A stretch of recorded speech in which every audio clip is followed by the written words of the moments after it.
नमस्कार. आज आपण ऐकणार आहोत श्री संत एकनाथ महाराज रचित हरिपाठ.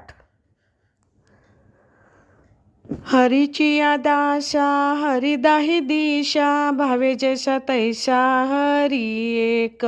हरिमुखी गाता हरपली चिंता त्यानाही मागुता जन्म घेणे लागे वासनेच्या संगे त्याची झाली अंगे. हरिरूप झाले जाणणे हरपले नेणने ते गेले हरीचे ठाई. हरिरूप ध्यानी हरिरूप मनी एका जनार्दनी हरिमुखे बोला पुण्याची गणना कोण करी. हरी बोला नाही तरी अबोला व्यर्थ गलबला करू नका.